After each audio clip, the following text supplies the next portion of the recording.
Hi, everyone. Hello, hello, hello. Good afternoon, good evening. How's everyone doing? Great, great, great. Welcome, welcome, welcome. Welcome to today's live with Coach Lawler. Build, Grow, Thrive. Build, Grow, Thrive. We are live on Instagram as well as on YouTube. So please do well to share, and like this video. And we're so grateful to have you here with us today. It's going to be an awesome time.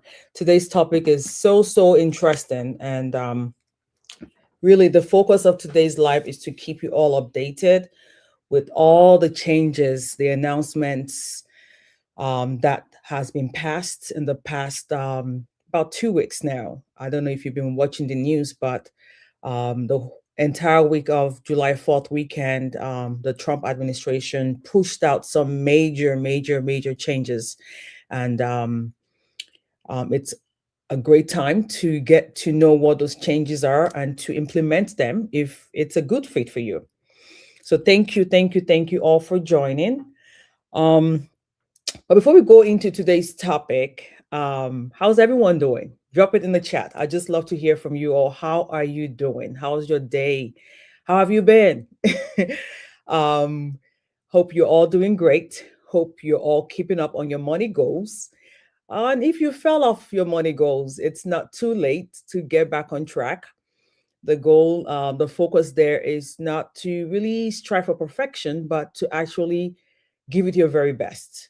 If you fall off the track, if you go off track, redirect, refocus, remap, find your way back to your goals and restart. Every day we get to wake up is another opportunity to get to redo and plan and refocus and strive to achieve your goals and live life the right way, God's way. So on to today's topic. Have you ever found out too late that a financial rule had changed and it had already affected your money? Like, yeah, it happened, it was passed, and you had no clue about it. Maybe you opened an email and discovered that your student loan repayment options were changing. Maybe your child received an acceptance letter and your family suddenly realized that the amount that you could borrow for college was no longer what you expected. Yes, I know the feeling. Or maybe you heard that children could now receive $1,000 investment contribution, but you were not sure whether your child qualified or whether the account was even worth opening, or if the news or the facts was actually valid, true. Or perhaps you were a business owner who has heard that up to about $10 million, yes, you heard me right, $10 million in SBA backed financing is now available. And you immediately thought to yourself, is this free money? Can my business qualify? And will taking on that loan help my business to grow or place it under financial pressure? This video is for you. Now, these are not simply government announcements. These changes can show up at your kitchen table. They've already been implemented, they've been activated, they are already in action readily today. They can affect your monthly budget. They can affect your child's education, either positively or negatively. It depends on which side of the table you fall on. They can affect your ability to change your career, how early your child begins to invest, and they can affect whether your business is able to expand responsibly or not. The challenge is that most people are already carrying so much. Yes, you're working, you're raising your kids, you're caring for family members, serving in your community, in your church. You may be even building a business, either a profit or nonprofit, while still working full time on your job. You're trying to save, reduce your debt, pay off your mortgage, prepare for retirement, and other financial goals. And another financial decision now is being placed in front of you. Yes, it can feel very, very overwhelming. But that's why this video today is very, very important. That's why it's very important. So please do well to make sure you share this link to as many people as possible who can join us live right now. And a hello to our viewers. If you're joining us, thank you all so much. So today's video is very, very important. Another policy change, yes, has been implemented. Yes, you will receive emails. Yes, financial decisions are placed in front of you. The Federal Reserve recently reported that 59% of adults experienced at least one major unexpected expense during the previous year. And only 63% said they could cover a $400 emergency situation using cash, savings, or a credit card.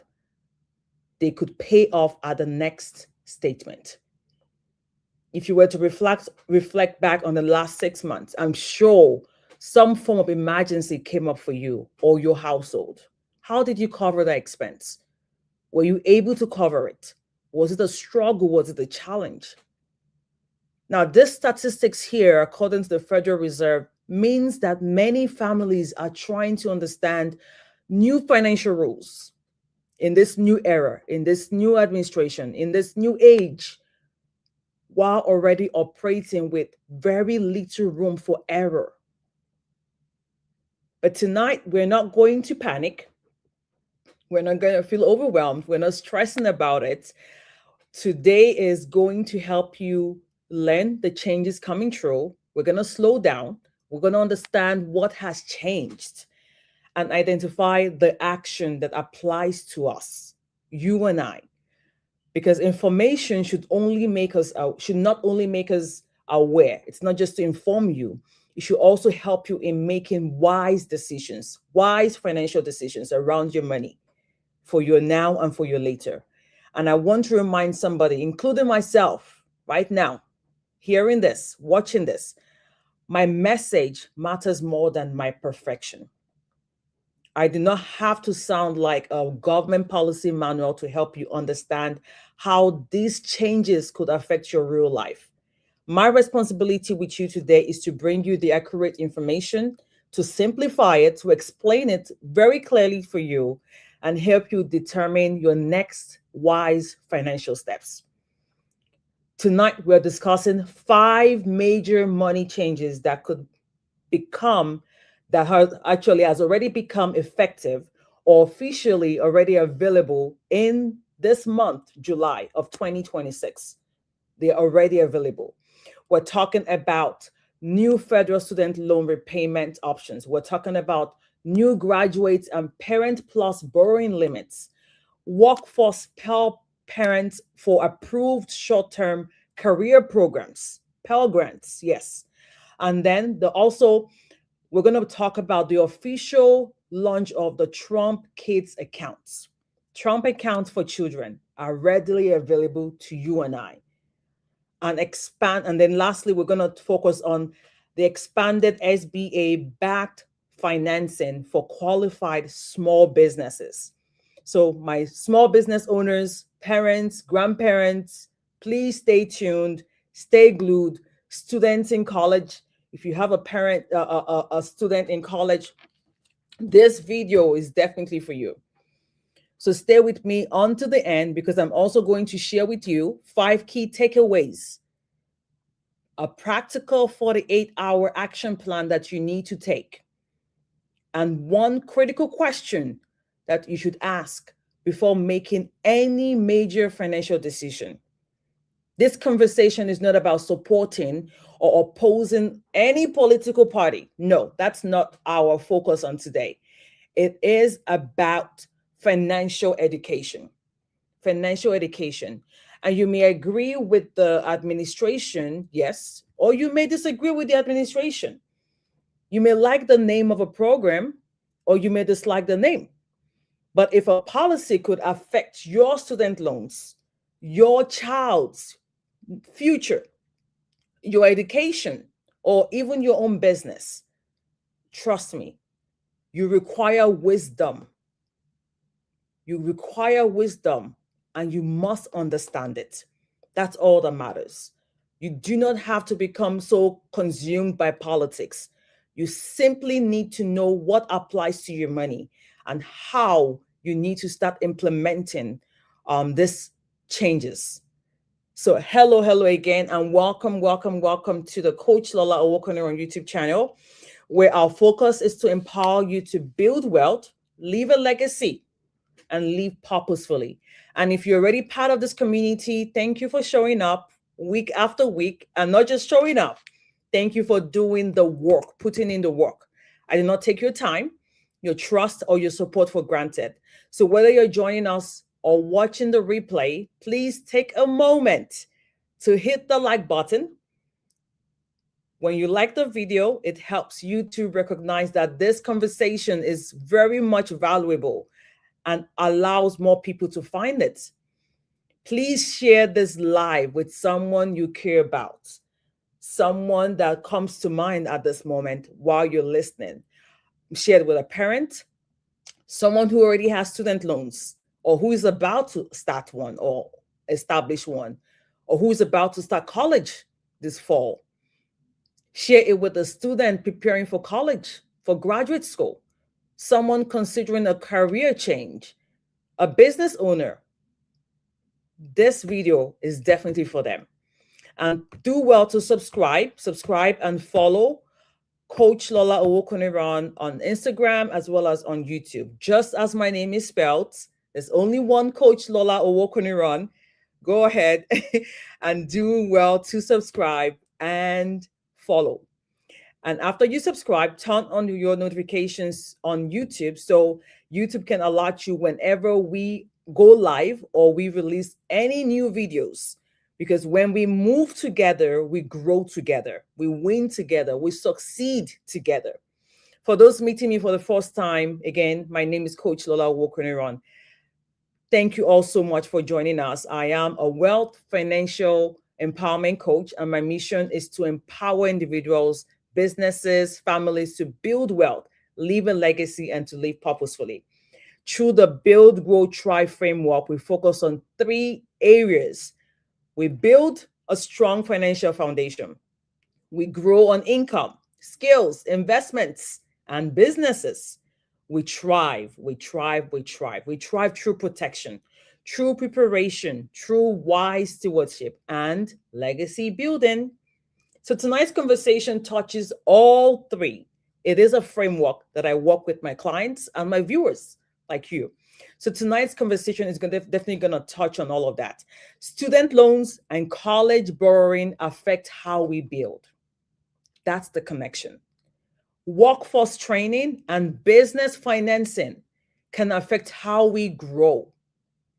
And investing not just for yourself, for your children, can become part of how we help the next generation to thrive, to prosper.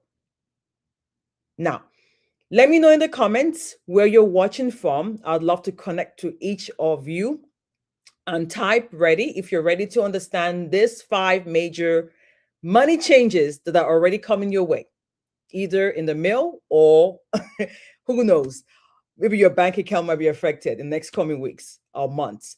So type in the comments, where are you joining us from? Would love to connect with you and would love to engage with you. Thank you, thank you, thank you so much for joining us on today's live. Now we're going to press on, we're going to press on, we're going to press on. The scripture guiding today's conversation is taken from the book of First Chronicles, chapter 12, verse 32. The Bible describes the sons of Issachar as people who understood the times and knew what Israel should do. They had wisdom. They applied wisdom. They had understanding. They understood the times.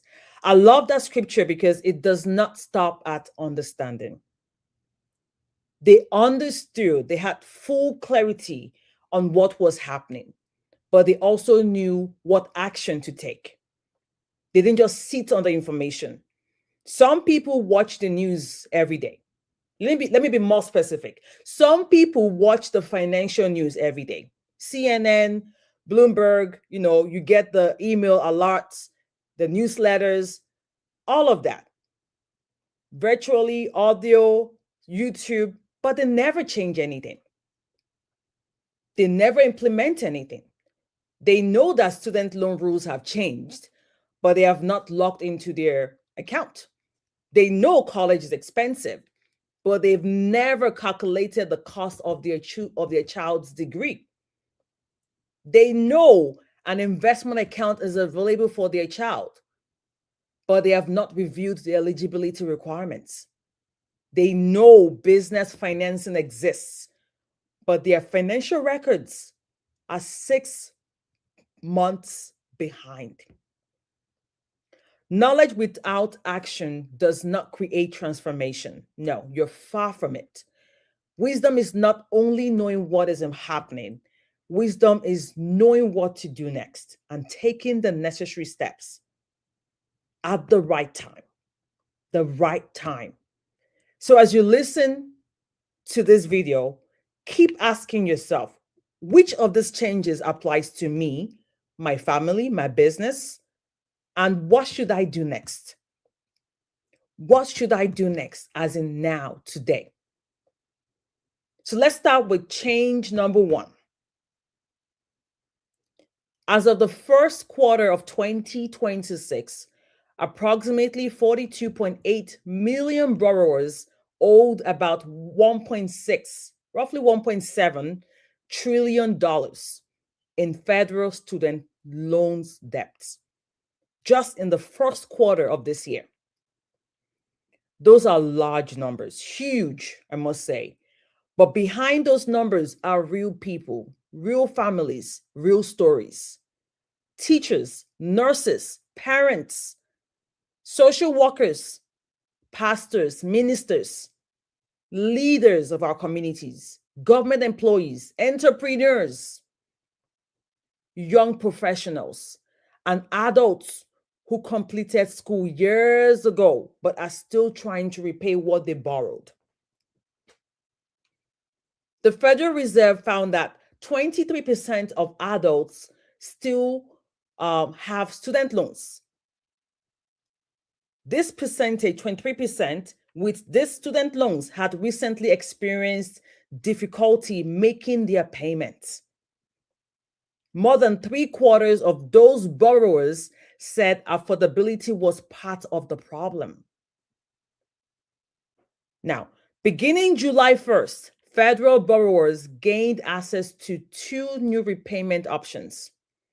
The first one, the Repayment Assistance Plan, commonly known as the RAP, and the Tiered Standard Repayment Plan. Under RAP, the monthly payment is based on the borrower's income. The payment can range from 1% to 10% of income, all depending on how much the borrower earns. The monthly amount may also be reduced by $50 for each dependent, and the required payment can be as low as $10. The RAP also includes two important features. First, when a borrower makes the required monthly payment on time, any remaining unpaid monthly interest is automatically waived. That means the borrower should not continue watching unpaid interest accumulate while faithfully making the requirement payment. Second, when the borrower's on time payment reduces the principal by less than $50, the federal government may they may contribute enough to bring that month's principal reduction by $50. Now, the tiered standard plan works differently. It provides a fixed repayment period for 10, 15, 20, or 25 years, all based on how much the person owes. Okay. Now, borrowers with larger balances may receive longer repayment periods, which can reduce the monthly payment. Now, I've said a lot of English, of terminologies there. Let's make it more practical. Imagine a borrower hears that my payment could be as low as $10 and immediately says, yeah, that must be the best plan for me. Well, not necessarily.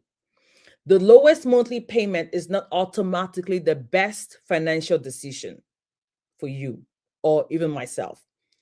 Let me say that again. A lower payment today does not always mean a lower total cost or the best long-term outcome.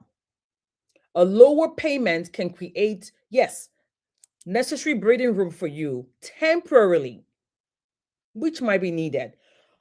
For a family trying to pay, say, rent, buy groceries, cover childcare, and avoid falling behind on their bills, that breathing room may be very important at the time, but breathing room should become part of a strategy. It should not become permission to ignore the debt. Imagine two borrowers. The first borrower immediately chooses the lowest payment plan. They do not compare plans. They do not examine the repayment period or run the numbers. They do not check whether their employer may qualify for the public service loan forgiveness. They do not evaluate how their income may change, either increasing or reducing. It could go either way. They simply choose the smallest number they can find. Now, the second borrower may eventually choose the exact same plan, but first they review the monthly payment. They examine the repayment timeline. They look at their interest rates. They confirm whether they are working towards forgiveness. They consider their income, dependent. They consider their emergency savings and their other financial goals. Now, the plan may be the same, but one decision was made from panic. The other was made with understanding and with a plan. That is the difference financial education makes. There's also a temporary interest rate reduction connected to automatic payments. Beginning July 1st, the interest rate reduction for eligible federal direct loan borrowers enrolled in automatic debit increased from 0.25% to 1%. Yes, that may sound small, but interest rate savings can matter very much over time for any student loan borrower out there, most especially those that have a higher or larger loan balance. This is highly recommended for you. However, please do not hear auto pay and assume you should set it up without your cash flow. You need to check on that.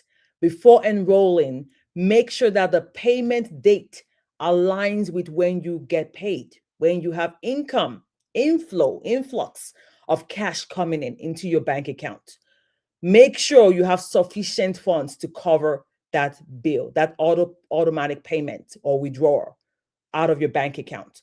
Make sure you understand that the amount that will be withdrawn is available, and continue checking your statements. All of this is to avoid any bank fees, overdraft. You do not want to accrue more fees or charges unnecessarily. Automatic does not mean invisible. Auto pay should help you manage your debt, not surprise you with overdraft fees. So please, within the next 48 hours, log into your official student aid account. Do not shy away from it. Confront it. Review your total balance, your interest rates, current repayment plan. What plan are you on? Your loan servicer, your estimated payment under each available plan, your possible repayment timeline. Consider whether your employer may qualify for forgiveness, whether auto pay is appropriate for your household.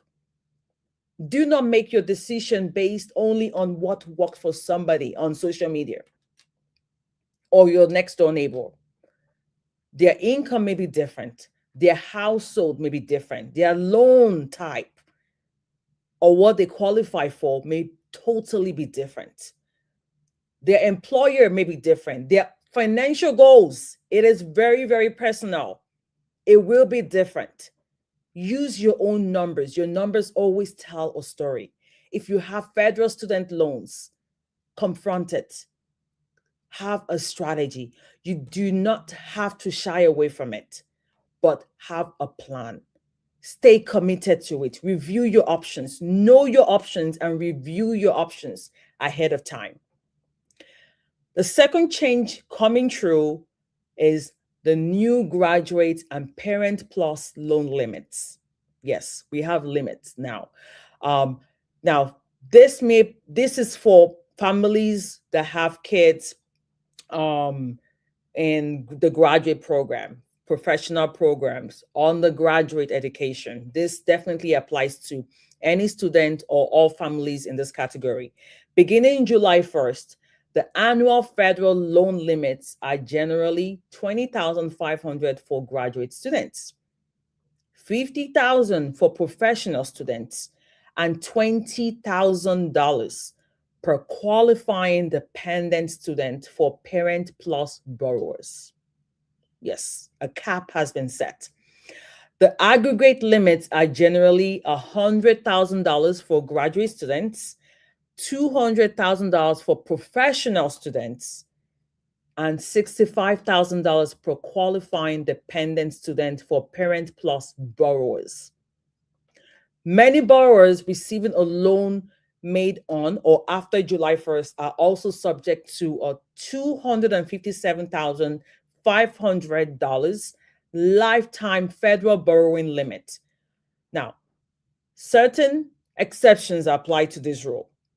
Make sure you log into the U.S. Department of Education and read the fine lines. Understand what is required of you before you sign any documents. Parent plus loans borrowed for dependent students are excluded from the parent's personal lifetime limit. The Grad Plus program was also eliminated for many new graduate borrowers. However, a student who was already enrolled in a graduate program before July 1st and had already received a qualifying loan for that program may fall under an interim exception. The Department of Education warns that withdrawing or ceasing enrollment may cause the borrower to lose that exception. Now, let us talk about the real family conversation behind these numbers. Let's make it more practical. A child receives an acceptance letter. Yay! We're so happy. Everyone celebrates. We are jubilating. Graduation parties all over. Yes, the student has worked hard. We've prayed.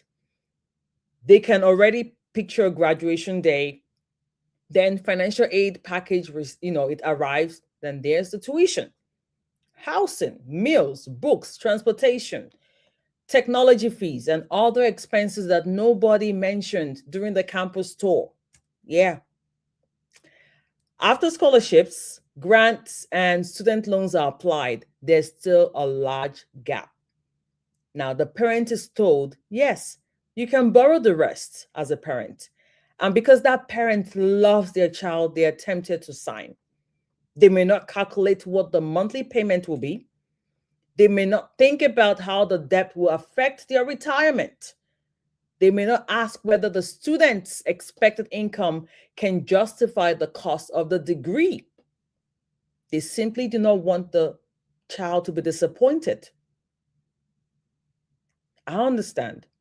Parents, hear me clearly and hear my heart.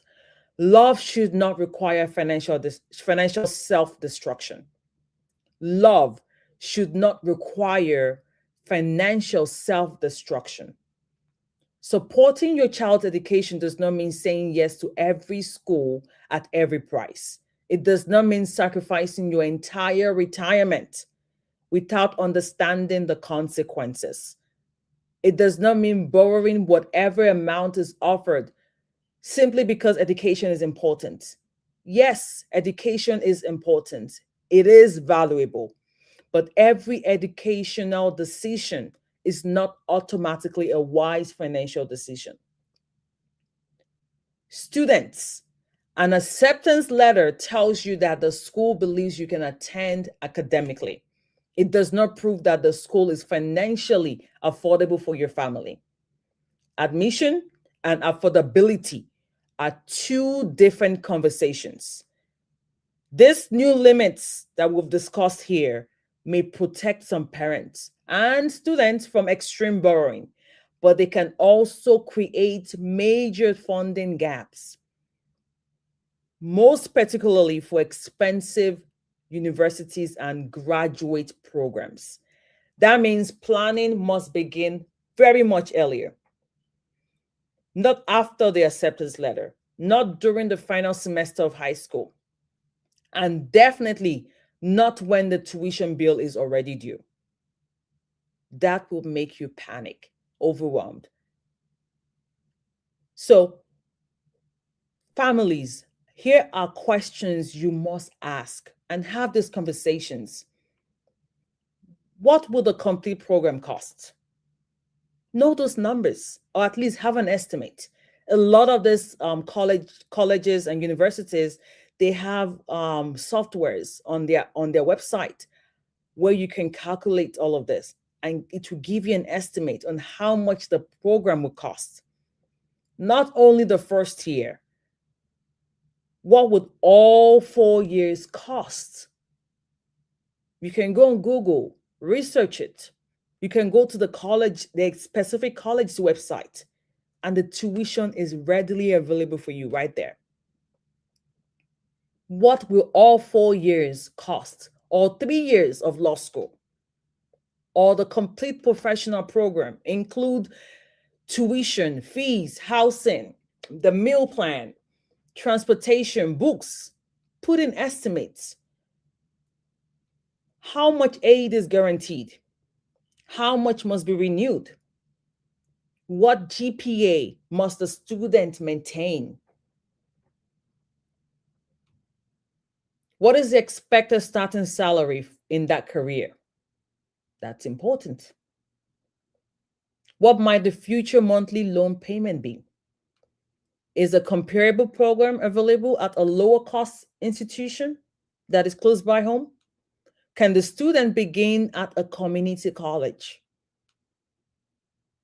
Are employer tuition on your job as a parent or as a student who is already working, your employer, do they have employer tuition benefits, employer reimbursements?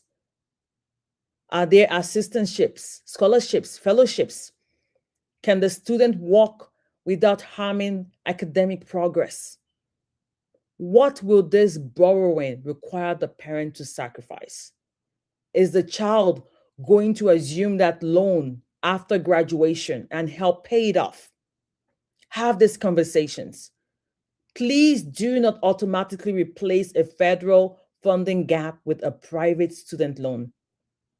Private loans may have different interest rates, co-signer agreements or requirements, repayment options, and hardship provisions. Read them before signing and calculate your numbers before committing. If someone in your household plans to attend college, graduate school, or a professional program within the next 2 years, please schedule a family college finance meeting. Calculate 3 numbers. Number 1, the full cost of the program. How much is it going to be? The total confirmed financial aid and the remaining funding gap. How much is that? Those 3 numbers are very critical. Then decide how the gap could be realistically, how can that be covered? Not with assumptions, with a plan, a strategy. I believe in prayers. Prayers are powerful. Hope is beautiful, but your college plan also needs calculations, mathematics. Know your numbers. The third change that we see flowing through is workforce Pell Grants. Now, this could be meaningful for adults, my adult educations, my adult students, my adults out there who are seeking a career transition. This is for you. Young people who do not want a traditional 4-year degree, this is for you. Workers who need additional skills to increase their income, this is for you. So beginning July 1st, students became eligible to use Pell Grants for certain approved short-term workforce programs. Some qualifying programs may prepare students for high skill, high wage, or even on-demand careers in as little as 8 weeks. Now, this could create new opportunities for people who need, say, a certification, an apprenticeship, technical training, healthcare credentials, a trade, learning a practical skill that employers are actively seeking. Some people have spent 15 or 20 years in one career, and now they recognize that the industry is changing. With AI implementation, this is the reality. Some parents stepped away from the workforce to raise children and are preparing to return. Some employees are working hard, but no promotion because they lack one required credential or certification. And some young adults know that a traditional 4-year college path is not the right path for them. That's okay. The workforce Pell may help some of these individuals access training with less to no debts to their names. But please pay attention to this. Not every short program automatically qualifies. Not every online course qualifies. Not every certificate that you see advertised on social media qualifies. Governors and state workforce, all of them help identify high demand industries and career fields.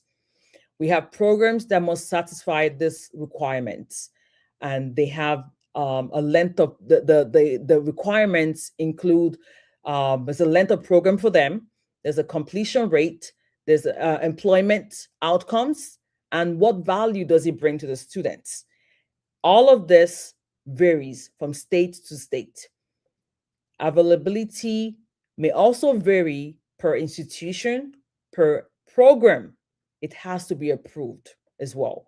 So do not consume or assume that because a school accepts Pell Grants, then automatically your course will be eligible for that school. Ask about the exact program. Do not consume this content and go ahead and start planning. You want to ask about the program. Whenever new funding becomes available, marketing increases. You may see advertisements saying, begin your new career in 8 weeks, earn a high salary quickly, financial aid is available, enroll today. limited spaces, blah, blah, blah.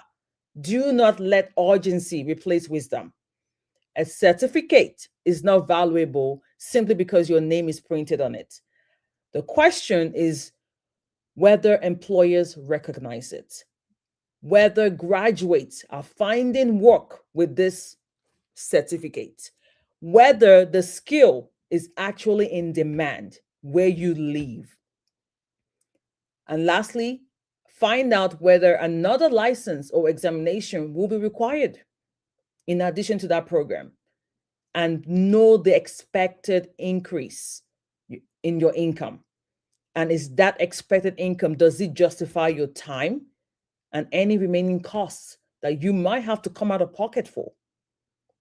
Some credentials open real doors. Others simply create another bill, another debt. So before enrolling, ask questions. How much will the grant cover? What is the complete cost? Is this exact program or certification approved for workforce Pell? What percentage will my employer cover? What do graduates typically earn after graduating? Do employers recognize this credential? Ask questions, find out what you need to. So I want you to take this action step within the next 12 to 24 months. Identify one skill that could improve your earning potential. Now, don't enroll immediately. Do your research first. Compare programs. Speak with employers. Even speak with past students who graduated from that program. Understand what you're getting into before you sign up. Talk to people who are already working in that field. Evaluate the costs against realistic income opportunities out there for you. And most importantly, pray for direction. Sometimes your next financial breakthrough does not come from cutting another $10 from the grocery budget. No.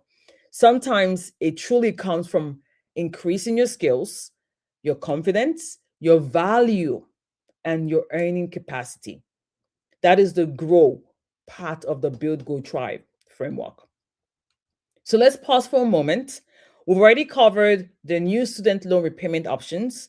We covered the new graduate and Parent Plus limits and the new access to certain short-term workforce programs through the Pell Grant, the Workforce Pell Program. But the final two changes directly affect two major groups within this community: our parents and grandparents who want to build wealth for their children or grandchildren. Please take a moment to share this live. There is a parent out there who has heard about Trump's kids account, but still does not understand what to do. There's a business owner who heard about the $10 million and thinks that the government is giving away free money. No. There's a borrower who needs to review their repayment plan. Send this conversation to them.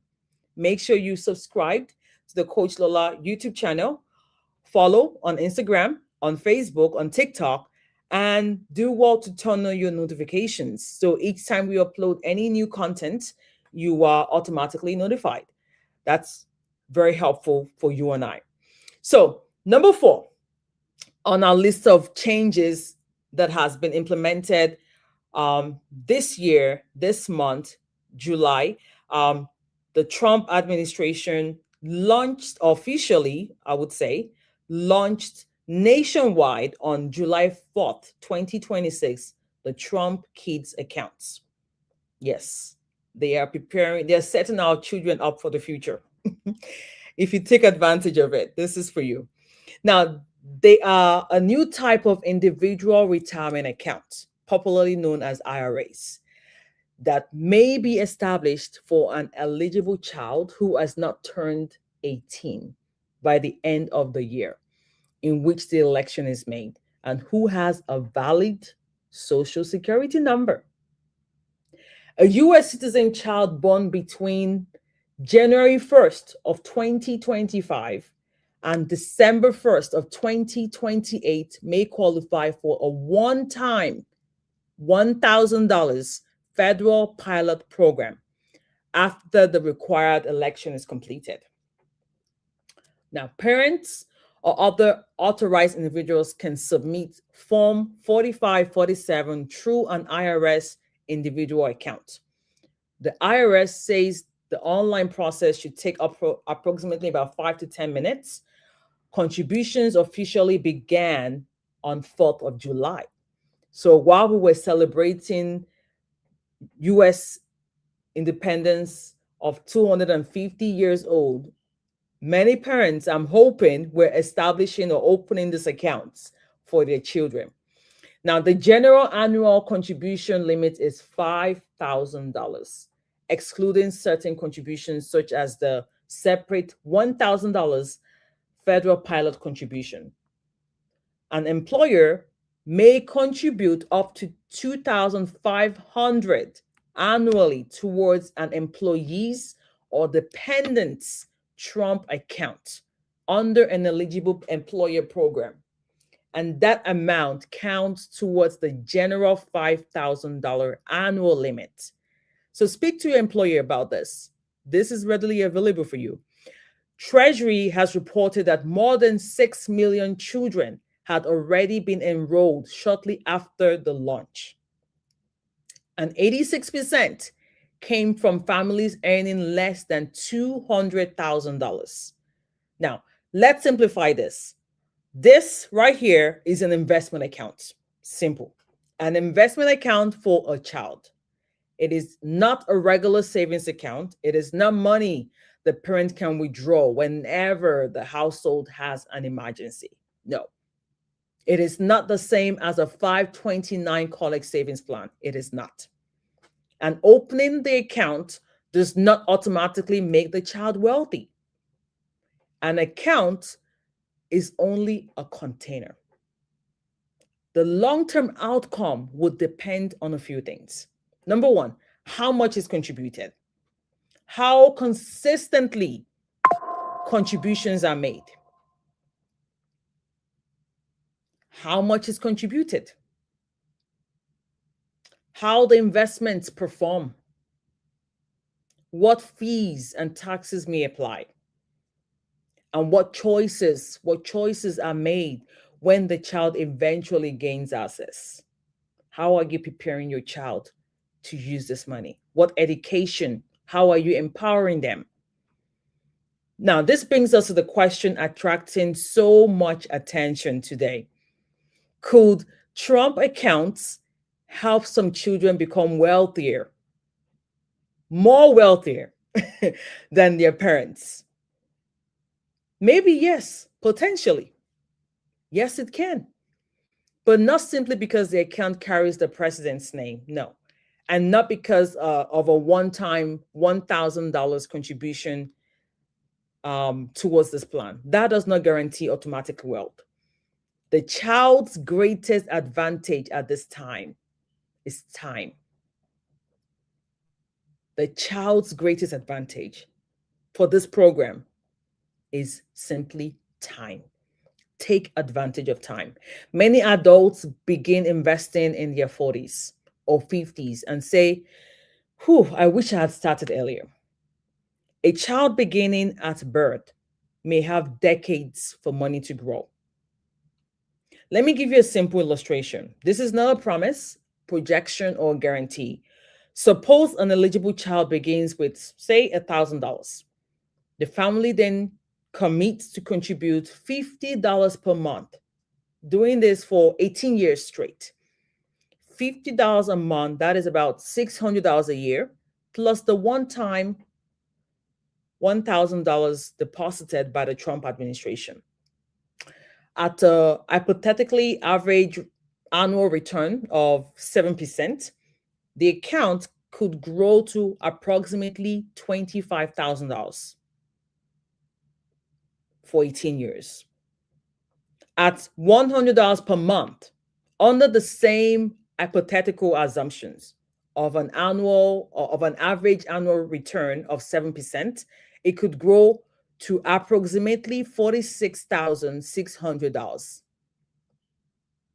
Now, actual investments can rise or fall, and actual results may vary. But the illustration here teaches us an important lesson.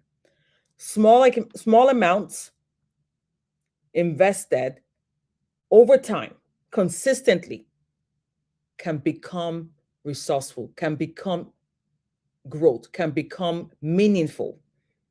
A grandparent may decide to contribute towards their child's future or grandchild's future rather than buying them another toy. This could be a birthday present for that grandkid or your child. A parent may begin with $25 or $50 per month. Just start with what you have. Family members may contribute during birthdays and milestones. An employer may eventually offer contributions as a benefit to the employees. Take advantage of it. But parents, here's the balance that we must understand. Please don't build a large investment account for your child while your own financial foundation is collapsing. Your child may benefit from an investment account, yes, but your child also needs financially stable parents. Your child needs you to have emergency savings, to prepare for retirement. Your child needs appropriate insurance. Your child needs you to manage high interest debts. Your child needs an estate plan and properly named guidance listed on those documents. Your child also needs, importantly, financial education. Do not place every available dollar into the child's account while using a credit card for every household emergency. Do not give up your employer retirement match. Do not neglect your own future or your own financial goals. Trump accounts, yes, may be one useful tool. A 529 plan may be another. A custodial investment account may serve a different purpose for your child. Insurance, emergency savings, retirement planning, estate planning, all of that may also belong in the family strategy. The right combination depends on your household. Do not only prepare money for the child, prepare the child for the money. A child who receives an investment account but no financial education may spend what took the family years to build. Teach the child what ownership means.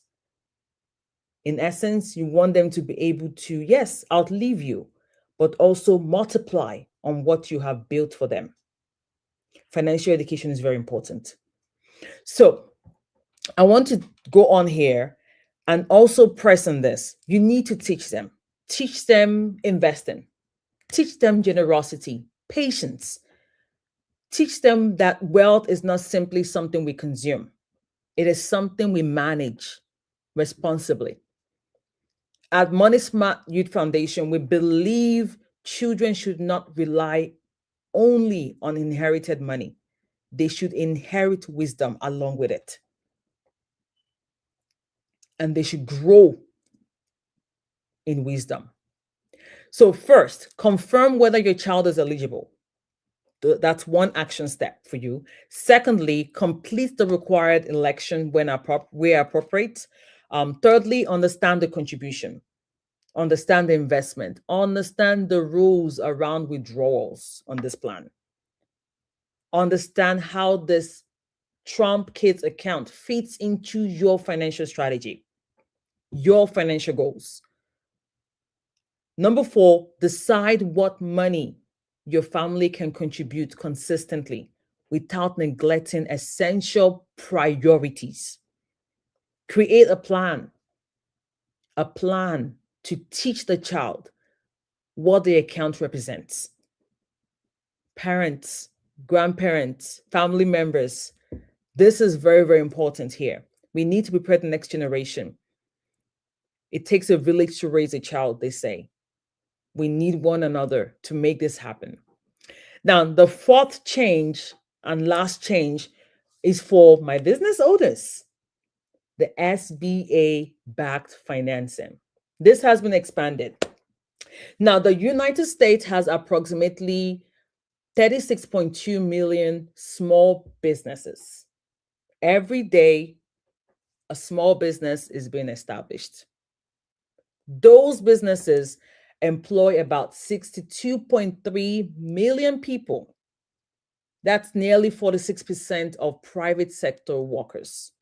So when access to small business capital changes, automatically the impact can reach far beyond one business owner. It's going to affect homes. It's going to affect vendors. It's going to affect communities, families, employees.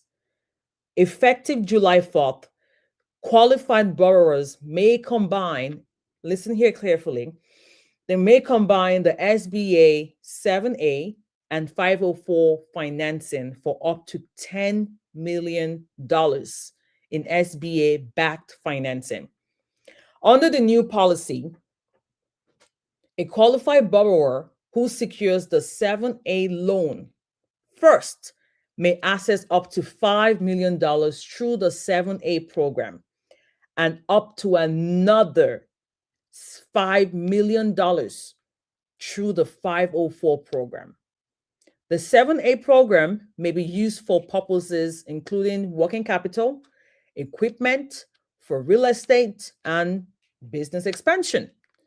The 504 program generally supports long-term financing for major fixed assets, such as commercial property and equipment. Now, business owners, please hear me carefully. This here is financing. It is not a grant. It is a loan. It does not mean every business can walk into a bank and receive $10 million. It does not mean the money is free. It does not mean that your business should borrow the maximum amount available. The business must qualify. The lender will examine your credit, your cash flow, financial statements, your tax returns. My small business owners, your tax returns, that is very critical. They will examine your existing debts, your experience, your use of funds, which is where your financial statements play very heavy. They will examine your ability to repay. Imagine a business owner with a powerful vision. Customers love the project. They love the product. They love the service. Now, the owner feels they're ready to expand, get a bigger space, more equipment, more employees, get in more inventory, and they approach a lender to borrow. The lender asks for current financial statements. The owner does not have them. They ask for tax returns. The returns do not support the revenue the owner says the business is producing. The lender asks for a cash flow projection. The owner has never prepared one. The lender asks, how would this money generate enough revenue to repay the debts? They need to see, they need some records, they need some proof. But the owner responds, well, I just believe it will work. Yes, faith matters, vision matters, the passion, all of that is very important. But lenders do not lend based on passion alone. They lend based on documented capacity to repay. Your bookkeeping matters, your tax filing matters, your profit margin. It matters not just to your lenders, it matters to you. It reflects how you're performing. Your credit matters, your cash flow matters, your business plan matters. Your ability to explain how the money will be used matters. Some businesses do not need a loan. They need better pricing. Some need to collect unpaid invoices. Some may need to reduce unnecessary expenses. Some need accurate bookkeeping, need to identify their most profitable service or products or projects. Some may need more customers or better systems. And some businesses are truly prepared for strategic capital. Yes, I acknowledge that. And that can help them reach the next level. This right here can help them. Debt can accelerate a healthy business, but debt can also magnify the weaknesses of an unhealthy business. That unhealthy business will eventually collapse. If the business loses money on every sale, borrowing money to make more sales may simply create larger losses. If operations are disorganized, out of control, before the loan, no structure, nothing, and then more money being pumped into that same establishment may create expensive disorganization. The wrong question is, how much can I grow? How much can I borrow? That is the wrong question. The better question is, how much can my business safely repay? And what measurable return will this money produce? So your money needs an assignment. Every borrowed dollar should have an assignment. If you're borrowing for equipment, how will the equipment increase your capacity? If you're borrowing for real estate, how will the complete occupancy cost be? What will it be? How much? Will the property reduce long-term expenses? If you're borrowing for working capital, what exactly will the money support? How many months of operation will it cover? Do not borrow simply because capital is available. Borrow with a plan. Borrow with a strategy, and not just any strategy, a repayment strategy. The expected return is reasonable. You have to be clear on that. But a repayment strategy is evidence that you need to support this. So before you begin thinking or preparing for financing, before planning for business financing, organize your records, profit and loss statements, your financial statements, all of it. Have a business plan. Have a business plan. My apologies about that. Have a business plan. Create a personal financial statement. It is very, very important. Create one. You need a personal financial statement. Get a detailed use of records schedule. The money is readily available to be borrowed, but you have to position yourself correctly to be ready to use this money the right way as business owner. So before we wrap up on today's live, let's reconnect. Let's connect this 5 changes to the Build, Grow, Try framework. Build. Building begins with understanding your present financial position. Review your student loans. Know your repayment options. Calculate your real costs of college before borrowing.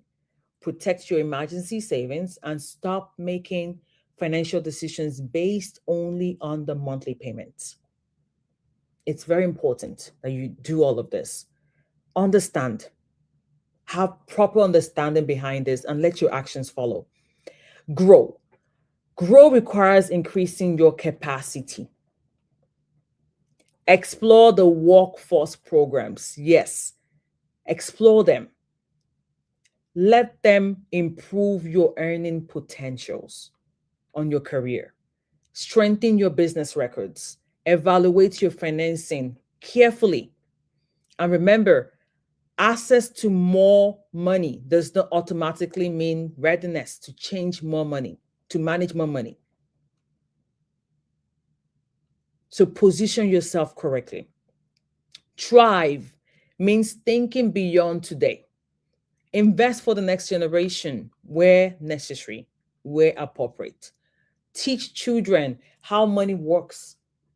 At the same time, prepare for your retirement. Protect your family. Create an estate and legacy plan and build legacy that includes both resources. Now, here are 5 lessons I want you to remember. Number 1, a lower student loan payment does not automatically mean a better total outcome.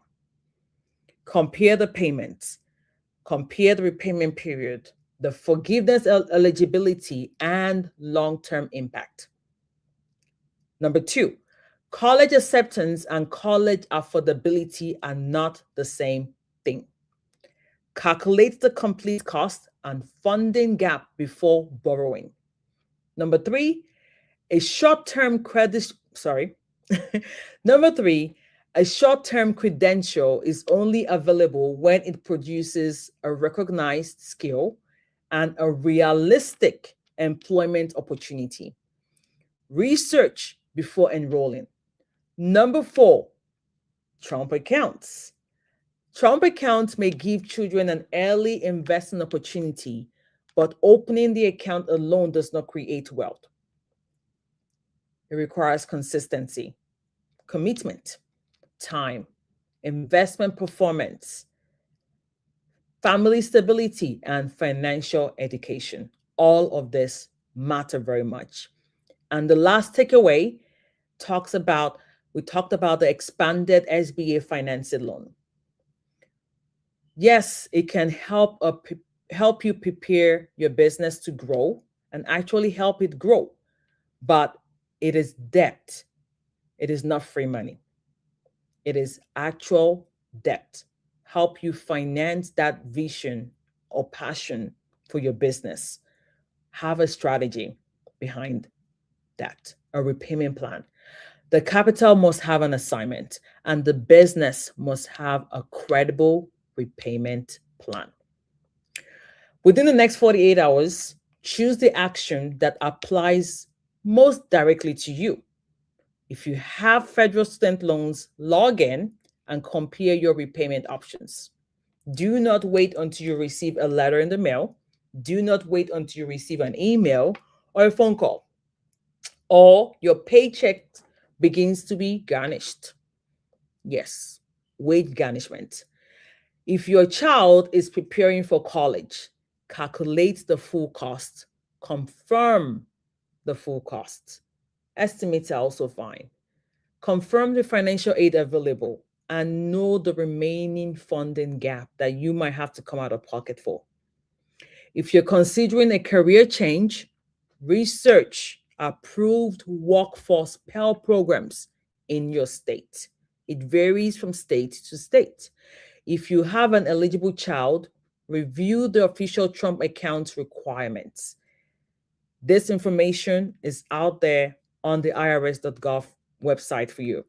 If you own a business, review your financial statements and assess whether the business is truly ready for the financing. Are you ready to borrow? Assess all that. Do a deep assessment. Speak to your tax accountant as well, so they give you good knowledge on if this is a good plan for you to move forward with. Being a lender, being a borrower at this time, at this stage of your business, talk to your tax accountant. You do not need to complete all 5. Just choose the action that could have the greatest effect on your life right now with where you are. Write it down, give it a deadline, have a strategy, complete it. Information without a deadline often becomes another video that we save, but we never use. So make sure that you take the time to write down what applies to you and set a deadline for it. Before choosing a new repayment plan, before choosing an education program, before choosing the child's investment account or business loan, please ask yourself, how does this decision strengthen or weaken my complete financial plan? How could it affect your cash flow, your peace of mind, your retirement, your debt, your emergency savings, and your long-term legacy? Yes, A good financial product used in the wrong situation can still produce a poor outcome. Wisdom requires us to see the full picture. Your numbers always tell a story. So, family, you do not need to understand every financial law in America. No, you do not need to become an economist or an accountant or, watch the news 247. You do not need to know every section of the tax code. You do not have to make every decision perfectly, but you should definitely understand the changes that may directly affect your household. And of course, you should ask questions. You should ask questions and verify the information. A lot of this information I'm sharing with you is out there on the White House .gov, the website for the White House. It is readily available for you. It is on the IRS.gov website as well. Seek wise counsel, pray about it, and then take the necessary actions. Sometimes we delay. We delay because we are waiting until we know everything. But perfection is not a requirement. Stewardship is. Your message matters more than your perfection, and your action matters more than your intention. Your action will produce the results. One reviewed repayment plan can create breathing room. One honest college conversation can protect a parent's retirement. A honest conversation. One valuable credential for that adult or for that student can increase a family's income. One consistent investment can introduce a child to ownership. One well-planned business loan can expand a company and create jobs. Small, wise actions can change the direction of a family. Remember the sons of Issachar. They understood the times and they knew what to do. Maybe that may be our testimony. May that be our testimony. That is my prayer. That will be our testimony. Not only that we heard the news or we saw the announcements, not only that we watched this live or we saw the link and just passed it by or just reshared it, but that we gained understanding and we took the necessary steps to back it up. So before you leave, please type in the comment which topic applies most directly to you. I'd love to hear from you. Is it the student loans, college borrowing, workforce training, Trump accounts, or the SBA financing? Hit the like button so more people can find this conversation. Share it with a parent, a borrower, a student, professional, or a business owner. And remember, if you're yet to subscribe and follow on all social media platforms, Coach Lola Wokanaran, and turn on your notifications so you do not miss our next Build, Grow, Tribe Mondays conversations with yours truly. For support creating a financial plan for your family, exploring your child's wealth building strategies, or if you're preparing your business for strategic growth, use the appropriate link in the video description to connect with me. Schedule a session. Let's talk. Let's come up with a plan. Let's strategize. Let's help you build that financial goal. Let's put a plan, a strategy behind those goals. Let us see it come to a reality. Let us birth it forth. So without any further ado, thank you all for trusting me with your time. Thank you for being part of this community. And as always, please remember, build wisely, grow intentionally, and thrive with purpose. That is our desire, our goal on this channel. I'm Coach Lola Wokonaron, empowering you to build wealth, leave a legacy, and to live purposefully. God bless you, and I'll see you in the next video. Thank you all so much. And if we don't have any more, let's see. Yep. Thank you all so much for joining us on today's live. Have a blessed rest of your week. Bye-bye.